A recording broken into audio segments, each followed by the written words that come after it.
Dans cette vidéo portant sur les fractions, on va se questionner sur un point en particulier et on va se demander comment écrire une fraction sous la forme d'un entier et d'une fraction inférieure à 1. La question que l'on se pose, c'est comment écrire une fraction sous la forme d'un entier et d'une fraction inférieure à 1.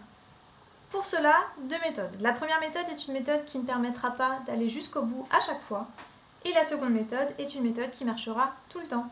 Première méthode. Dans cette première méthode, nous allons représenter la fraction. Pour cela, nous allons utiliser l'exemple de la fraction 34 sixièmes. Pour représenter la fraction 34 sixièmes, j'ai besoin d'utiliser plusieurs unités. Notre dénominateur nous indique que nous devons couper chacun de ces disques unitaires en 6 parts égales. Chaque quartier d'un disque unitaire représente à chaque fois la fraction 1 sixième. Je souhaite avoir 34 fois 1 sixième. Voilà, j'ai représenté 34 sixièmes. Maintenant, si je souhaite écrire cette fraction sous la forme d'un entier et d'une fraction inférieure à 1, c'est très facile. Je vais avoir ma fraction 34 sixièmes qui va être égale à mon nombre d'unités complètes, à savoir 5, puis d'une fraction correspondant à mon disque unitaire incomplet. Donc ça, c'est la première méthode. On se rend compte rapidement que c'est possible dans le cas où les fractions sont petites. Si je vous demande d'écrire sous la forme d'une fraction d'un entier et sous la forme d'un entier et d'une fraction inférieure à 1, la fraction 423 16e, ça va être pénible. Pour cela, il y a une seconde méthode.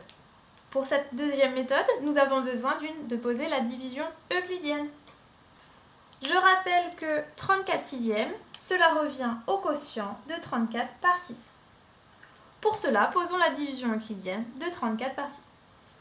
Voilà, ma division euclidienne est posée. J'ai les éléments qui sont importants, à savoir mon quotient et mon reste.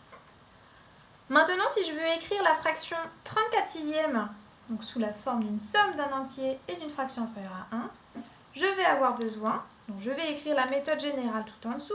Imaginons nous avons une fraction a sur b, avec a et b qui sont deux nombres entiers, positifs, et b forcément ça ne peut pas être 0, parce que je rappelle on ne peut pas diviser par 0. Donc nous allons toujours avoir que notre fraction est égale au quotient, qui sera notre nombre entier, plus une fraction, dont le dénominateur sera le même, et le numérateur sera le reste. Ici nous allons identifier chacun des éléments. Le quotient est 5 et notre reste ici est 4.